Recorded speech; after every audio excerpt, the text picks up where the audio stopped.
আসসালামু আলাইকুম, কেমন আছেন সবাই? আশা করছি সবাই খুব ভালো আছেন। তো ঘুম ভেঙেই তার নতুন নতুন কারসাজি শুরু হয়ে গেছে আজকে। এটা কি বানিয়েছিস? পিরামিড? তা তো আমি যে দুধ আর হরলিক্স নিয়ে বসে আছি, কোনো সেদিকে খেয়ালই নেই তার। মানে ঘুম,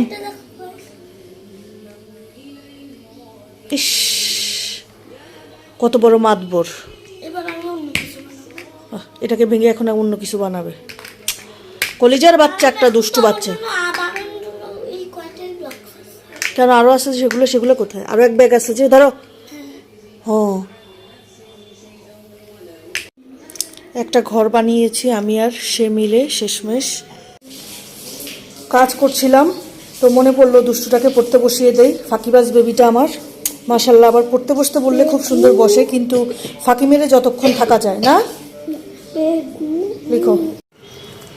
রান্না করতে আসলাম। তো এখানে আজকে শিং মাছ আলু ঝোল করব টমেটো সাথে। এখন হয়ে গেছে, ঝোলের পানি হয়ে গেছে, তবে একটু লবণ চেক করতে হবে।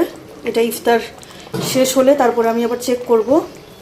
আর এই সাইডে হচ্ছে ইলিশ মাছ দিয়ে, ভেঙে গেছে, ইলিশ মাছ দিয়ে বেগুন দিয়ে রান্না করছি। ইলিশ মাছগুলো খুব নরম। হ্যাঁ, তো এই যে দুষ্টুটাকে পড়াচ্ছি আর রান্না বান্না করছি। আজকের ইফতার হচ্ছে এখানে অল্প অল্প আজকে আনিয়েছি, কারণ হচ্ছে একা মানুষ খেতে দেখা যায় যে খাওয়া হয় না ডেলি ডেলি। তো এখানে ডিম চপ আছে, একটা সাবাদের জন্য আনিয়েছি, দেখবো খায় কিনা সে। এখন দুষ্টুটা ভেঙে গেছে। আর জিলাপি নিয়েছি, সাথে হচ্ছে ফ্রুট কাস্টার্ডও আছে, শরবত আছে। আরও একটা রেডি করতেছি, এখনও রেডি হয়নি, দেখাচ্ছি সেটা কি। আরেকটা আইটেম হচ্ছে নুডলস করলাম। আর এই দুষ্টুটাকে দেখেন, জিলাপিকে ভেঙে কুটি কুটি করেছে, কিন্তু খাচ্ছে না।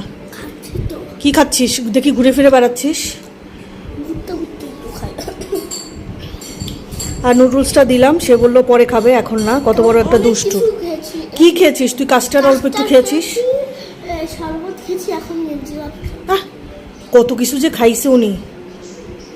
বিছানার চাদর সেই সকালে এনে রেখেছিলাম বিছাবো বলে, কিন্তু শরীরে কুলাচ্ছে না। আর এই দুষ্টুটাকে দেখেন, বললাম যে আলু ডিম চপ খেতে, কিন্তু না। এই মেয়ে খাবে? টেস্ট করে দেখবে? তা এই যে ভেগেই চলে গেল, এত বড় দুষ্টু।